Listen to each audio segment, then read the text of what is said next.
Morning everybody, I want to talk about thermal nuclear war. Biggest load of bullshit. The Cold War was the most expensive war without least casualties. This is what you want. In any war, you want the least amount of casualties and the highest death rate there. Okay. The question that is to be asked is, what would, if Putin fired these nukes off? What would he achieve? I mean, do you really think Putin is in charge?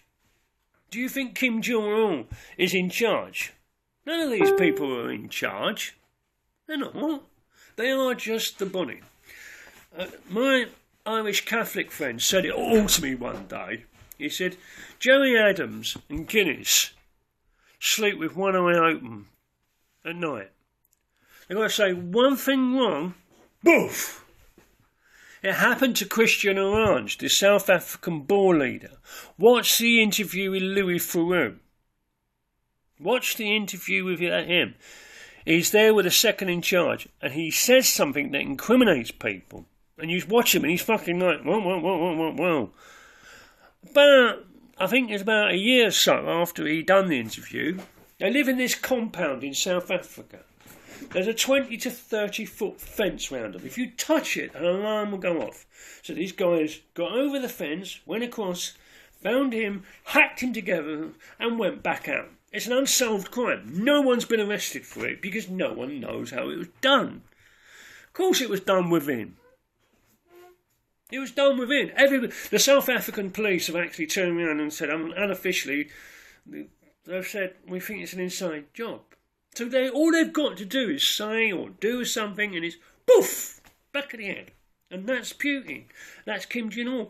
Any of your world leaders. Because there's a question. Everybody goes on, oh, thermal nuclear war. But no one asks the serious question, what do you fucking gain?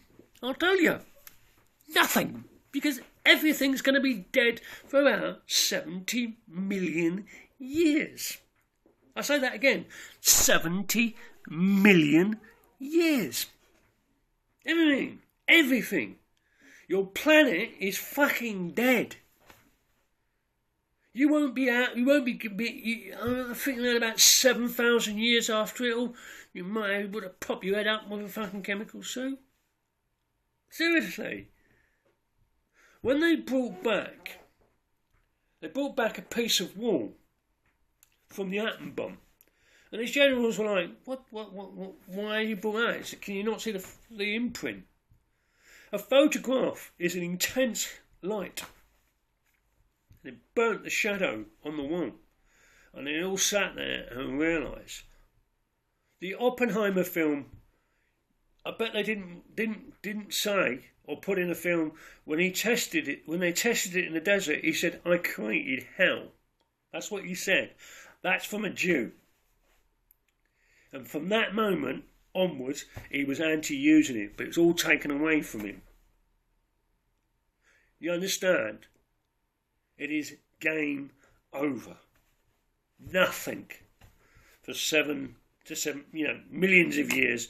Everything dead. The planet dead. You wouldn't be able to grow nothing. If anyone survived, they'd be probably dead anyway. It isn't. It's never gonna happen. So why do they keep banging on about it? Why do we keep banging on about it? It's the great fear in you. Does this give you hope or does it give you fear? Hope is all about release and being happy. Fear keeps you in control. Whoever fears you controls you. Taking that's from me. So this rubbish about we're all going to be, thermal nuclear war, bullshit. Thank you. Peace out.